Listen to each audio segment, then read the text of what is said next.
बच्चों, अब हम आगे देखते हैं। आगे क्या है? साखी। कबीरदास जी का साखी। अब साखी को पढ़ेंगे। सतगुर हम सूरीज करी एक कहा प्रसंग, वर्षा बादल प्रेम का भीज गया सब अंग। अब प्रस्तुत दोहा जो है हिंदी काव्य में संकलित ज्ञान मार्गी शाखा के संत कबीर द्वारा रचित साखी नामक शीर्षक से लिया गया है। पहले आप अर्थ देखिए। रीझ कर मतलब प्रसन्न होकर के, प्रसंग माने ज्ञान की बात या उपदेश,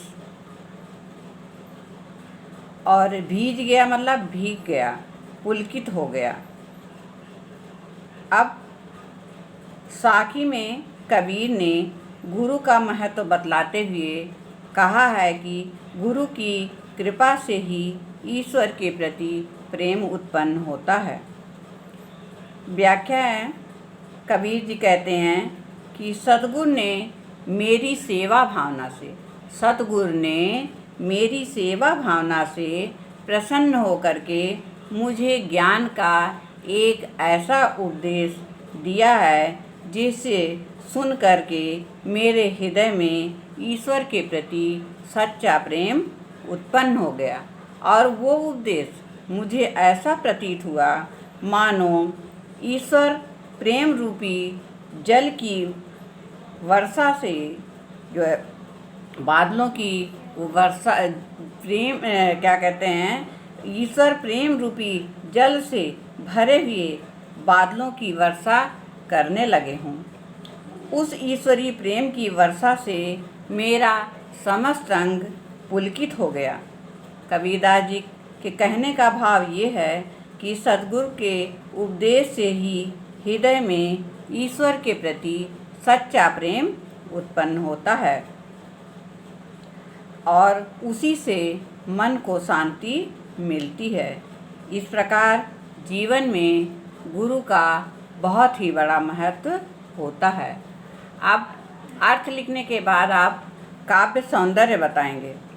अब उपर्युक्त दोहे में जैसा कि आपको बताया गया है, कबीरदास जी की भाषा सधुक्कड़ी पंचमेल खिचड़ी है। तो उपर्युक्त दोहे में भाषा क्या लिखेंगे? सधुक्कड़ी। और रस क्या है? शांत रस। अलंकार रूपक। और छंद क्या है? दोहा। अब भाव यह है कि कवि ने बहुत ही सुंदर ढंग से ज्ञान और भक्ति के क्षेत्र में गुरु की महिमा का वर्णन किया है। अब दूसरा दोहा है, राम नाम के पट तरे देवे कौ कछु नाही, क्या ले गुरु संतोषियँ हौस रही मन माय।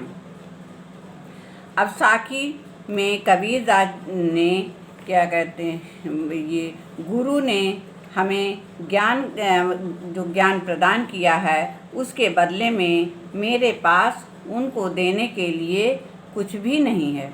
तो कबीरदास जी कहते हैं कि गुरु ने मुझे राम नाम के बदले में जो मुझे राम नाम का उपदेश दिया है उसके बदले में मेरे पास देने को कुछ भी नहीं है। तो फिर मैं गुरु को क्या दे करके संतुष्ट हूँ। कुछ देने की अभिलाषा मेरे मन के भीतर बनी रही। भाव ये है कि गुरु ने मुझे राम नाम का ऐसा ज्ञान दिया है, राम नाम का ऐसा उपदेश दिया है कि मैं उसके अनुरूप कोई भी दक्षिणा देने में समर्थ नहीं हूँ। अब कहने का भाव ये है कि मतलब काव्य सौंदर्य में लिखेंगे कि ईश्वर प्रेम की प्राप्ति सद्गुरु की कृपा के द्वारा ही संभव होती है और सद्गुरु की प्राप्ति ईश्वर की कृपा से होती है।